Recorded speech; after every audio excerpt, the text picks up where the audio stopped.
When Washington Wizards guard Bradley Beal fouled out with about 5 minutes left in a tight Game 4 against the Toronto Raptors, he couldn't believe the call. He raced to the other end of the court.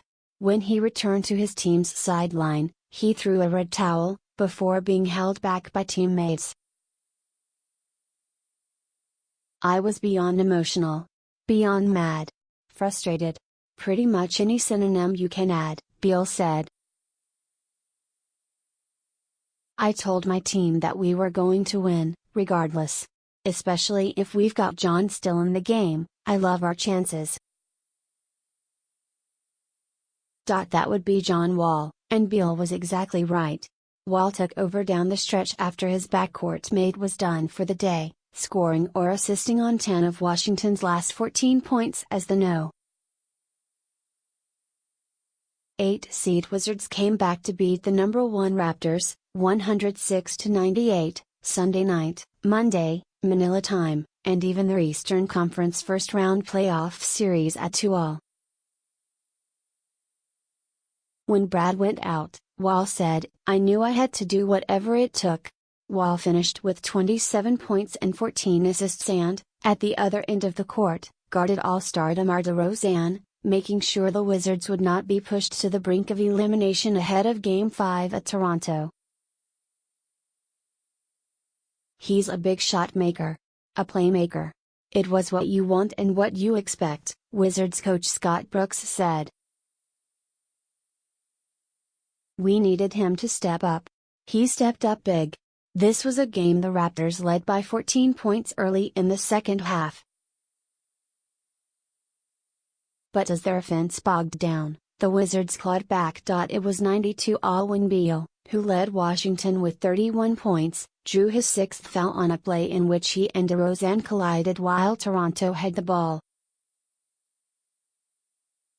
Asked whether the official told him why that call was made, Beal replied, "He wasn't explaining that one.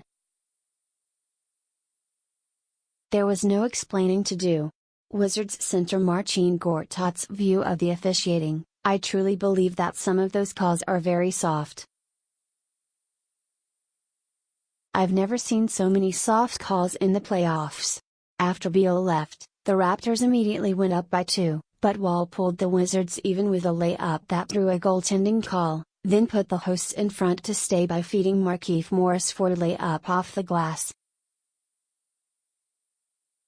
With Beal cheerleading, jumping and waving his arms, Wall just kept producing, showing no signs of fatigue despite playing all 24 minutes in the second half.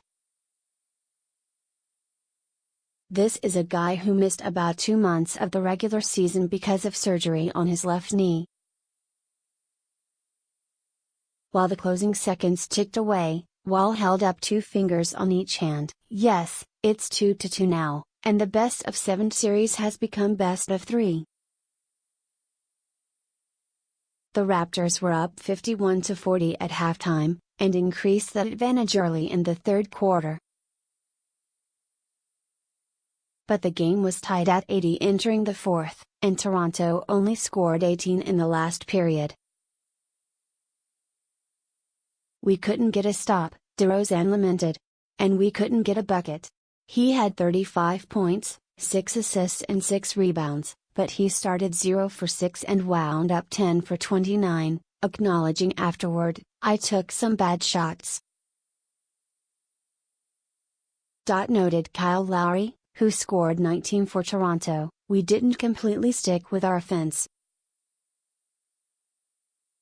Tobias S. Raptors, now 0-4 all-time in Game 4 when up 2-1.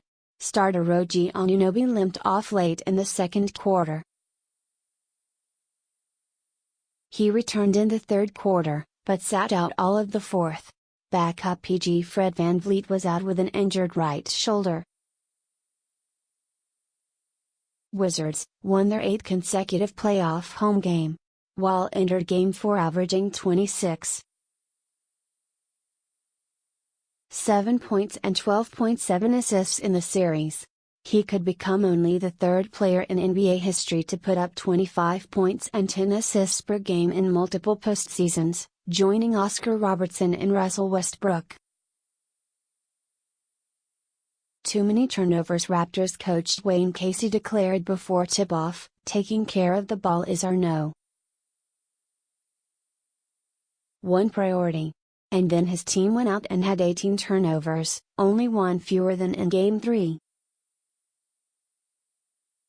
You can't explain them, Casey said. They're out of character. Porter shows up. After languishing through an 0 for 4, 1-point first half, Wizards' SF Otto Porter Jr. scored 8 in the first 3.5 minutes of the third quarter, including a pair of threes,